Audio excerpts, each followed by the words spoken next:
Welcome back to Crusader 377. Ano pong pinagagawa ko ngayon? Ako ngayon ay nagpapainit at nag-workout. Kasama ko yung aking sister wife. What's out, Art? What's out? Morning. What's up? Yan. Pero nakobad ako banda dito lang ha. Kasi nagpapainit. Dito guys, halos araw-araw kami dito. Minsan may absent din, pero we are doing our best to maintain na araw-araw kami pupunta rito para mag-workout, maglalakad, at the same time kunting calisthenics. At dito naman ay talagang marami pong pupunta dito para mag-jogging. Ganda naman, talagang napakaraming tao.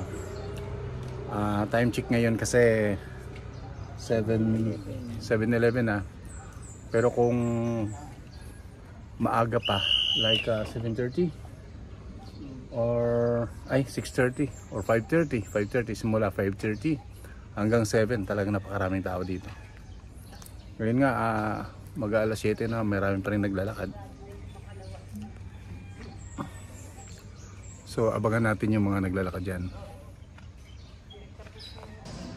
Yan guys, medyo hindi gaano karaming tao ngayon kasi mag-alas 7 na. Pero usually talagang napakaraming tao dito, lalo pagka umaga. So sa mga taga-tagig dyan, Taguig Patero, shout out sa lahat po ng nakapanood ng aking vlog. Alam po ninyo itong lugar na ito. Ito po ay Memorial Garden. Dito po sa Bagong Kalsada, sa pagitan po ng Usan, Barangay Ususan, Taguig, going to Pateros. Ayun. So much more po sa aking mga videos na i-upload. Kunting view lang po ito at kunting kaalaman lang. Kunting kaalaman lang po para po dito sa ating pong sa aking pong ginagawang activity. Yes, of course, I miss you guys. Tagal-tagal na rin akong nabakanti sa kakablog. Pero this time siguro parang ano na lang to, uploading na lang, no? Sana masusubaybayan po ninyo ang aking vlog. Ang aking channel medyo kinakalawang na ng konti. Ayun, kung mapapansin niyo banda rito, mga matataas, no? May mga nicho sila. Hiwa-hiwalay po yung mga nicho at saka yung nasa flat. Andun naman yung mga nasa flat banda ron. Dito yata para yung sinasabi nilang mga mayayaman yata, parang ganon. Dito sila. Pero siyempre para kay Lord lahat naman tayo yung mayaman. At lahat naman na walang exemption pagdating po sa kamatayan. Kaya yung sinasabi nila paragi, una-unahan lang yan, ano? So stay healthy and keep on doing good things that pleases God. Yan po yung ating sikreto. Tulungan natin ang ating katawan na maging healthy. Actually ako, nakakandidate ako for operation, for surgery. Nagkaroon po ako ng bukol sa tiyan, pero napakarami pong proseso na dinaanan at natapos naman lahat. Ang schedule na lang po ang aking hinihintay.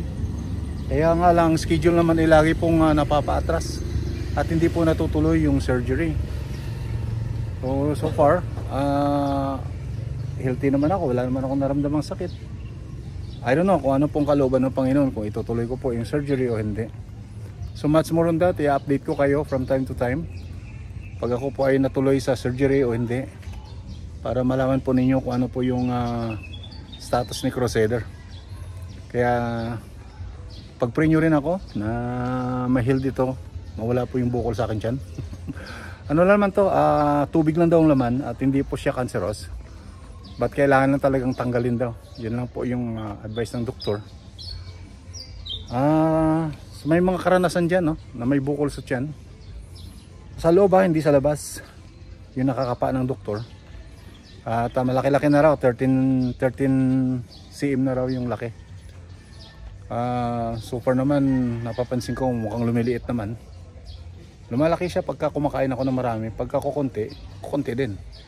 So hindi ko alam po kung ano yung mga cause nito. Sabi nga ng doktor, unknown daw itong mga ganitong sakit. At out of 100 daw ay 2 lang ang nagkakaroon nito. So mapalad ako at special. I'm the one.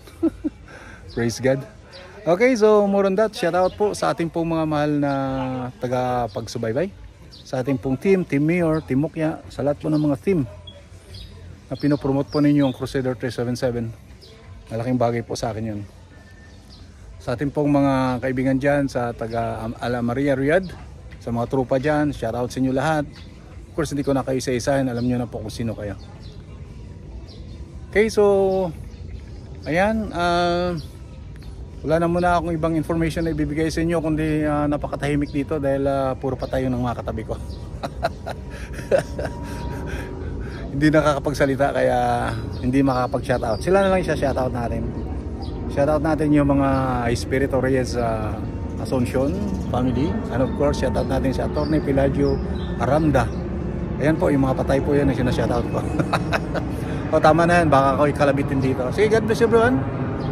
Happy Easter Day, Easter Sunday. And may God bless us all. Patuloy lang tayo magmamahalan, panalanginan at magbibigayan. God bless everyone. Bye.